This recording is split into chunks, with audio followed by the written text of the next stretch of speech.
जिस भारतीय जनता पार्टी कहती है कि हम महिलाओं को सम्मान बढ़ाए हुए हैं, हमारे महिलाओं का सम्मान उन लोगों ने क्या किया? हमारा काराकाट एक समृद्ध बनेगा। हमारा 3 ही नारा है इस बार, सक्षम भारत, सशक्त भारत और समृद्ध भारत। साथ में हम अपने नारों के साथ चुनाव में मैं खुदा हूँ यहाँ दोस्तों।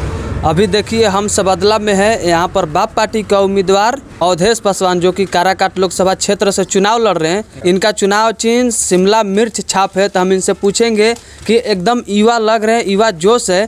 तो आप ये बताइए कि आप चुनाव लड़ रहे हैं तो आप किस मुद्दे पर आप चुनाव लड़ रहे हैं? देखिए सबसे पहले आपको चैनल को बहुत बहुत धन्यवाद। मैं अवधेश पासवान, मैं काराकाट संसदीय क्षेत्र से मैं चुनाव लड़ रहा हूं। मैं भी इस काराकाट क्षेत्र का रहने वाला निवासी हूं। मेरा गांव यहीं बगल में मुड़ियार गांव है, कोड़ीगोला थाना में आता है। आपने बहुत अच्छा सवाल किया। ये सवाल उन नेताओं से पहले आपने पूछा होता कि जो आपके किन मुद्दों के साथ आपने चुनाव को लड़ा। हमारी जो मुद्दा है, हमारी सिर्फ 5 मुद्दे हैं। 5 मुद्दा क्या आप हमारे दर्शकों को बताइए। आप हमारी 5 मुद्दे की बात कर रहा हूँ तो हमारी पहली मुद्दा है शिक्षा, दूसरा है स्वास्थ्य, तीसरा है आर्थिक, चौथा है महिलाओं का सम्मान देना और 5वां है इस हमारे बच्चों को भविष्य के लिए। ये 5 ही मुद्दा है। जिस तरह का देश का लाभ, शिक्षा की जो बात कर रहे हैं, तो शिक्षा हमारे लिए कितना इम्पोर्टेंट है।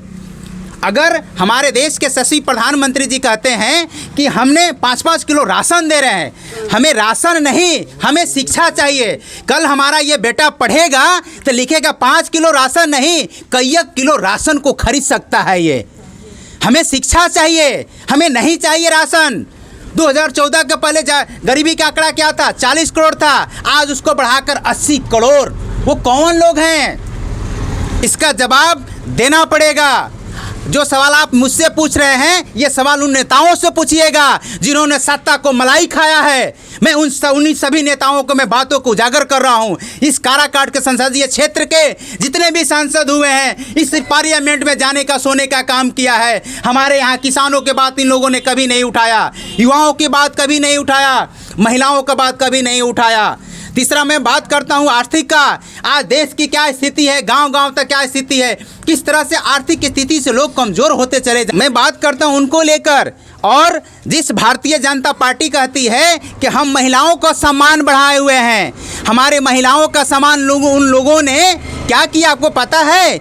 एक भी भारतीय जनता पार्टी ने एक भी महिलाओं का टिकट नहीं दिया। ये महिलाओं का सम्मान नहीं, 6 करोड़ महिलाओं का इन लोगों ने अपमान किया है। ये हमारे माता और बहनें, 6 करोड़ महिलाएं उनको जवाब देगी इस वोट में।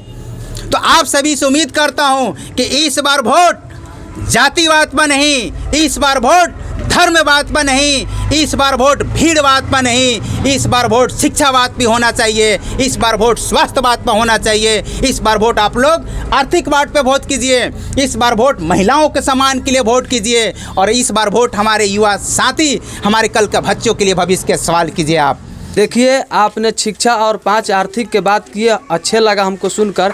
लेकिन हमें आपसे पूछना चाहेंगे कि जब आप चुनाव जीतिएगा, लड़ रहे हैं, तो काराकाट में जितने भी जो संसदीय क्षेत्र के अंदर फैक्ट्री जो पहले से बंद पड़ा हुआ है, आप उसके बारे में क्या बोलते हैं? देखिए काराकाट के संसदीय क्षेत्र के जो फैक्ट्री आप जान रहे हैं, लेकिन इसके अलावा आपको पता होना चाहिए हमारा जो है ये काराकाट क्षेत्र कृषि में अव्वल स्थान आता है। मैं अगर जीतता हूँ तो सबसे पहले यहाँ पर कृषि विश्वविद्यालय बनवाएंगे, यहाँ पर कृषि रिसर्च सेंटर बनवाएंगे, जिससे हमारे कृषि रिसर्च सेंटर में हमारे किसानों के लिए एक कैसे हमारे बीजों में किस तरह का बढ़ोतरी हो कृषि में, उसके लिए रिसर्च होगा और हमारे बच्चे वहाँ पर पढ़ेंगे और कृषि के क्षेत्र में अच्छा नाम कमाएंगे। मैं उन किसानों की मैं बात करता हूँ, हमारे किसान समाज जो अपने अनाज को बेचने के लिए कम दामों में बेच दिया करते हैं, उसके लिए भी अलग से मैं कानून बनाने का काम करूँगा।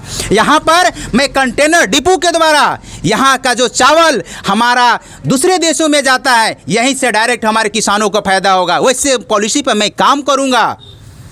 वैसे पॉलिसी पे काम करूंगा। और आपको मैं बता दूं, हम जिस रोहतास जिले से आते हैं, यहाँ पर्यटन के दृष्टि से देखा जाएगा, हमारे यहाँ सोन है, हमारे यहाँ कैमूर की पहाड़ियाँ हैं, यहाँ वादियाँ हैं। इसके लिए पर्यटन के दृष्टिकोण से, वहाँ पर्यटन के विभाग से मैं वहाँ के लिए बहुत बड़ी विकास का काम करूँगा और पार्लियामेंट में आपकी हक और आवाज़ों को मैं आवाज़ को उठाऊँगा। तभी जाकर हमारा काराकाट एक समृद्ध बनेगा। हमारा 3 ही नारा है इस बार, सक्षम भारत, सशक्त भारत और समृद्ध भारत। साथ में हम अपने नारों के साथ चुनाव में मैं खुदा हूँ यहाँ दोस्तों।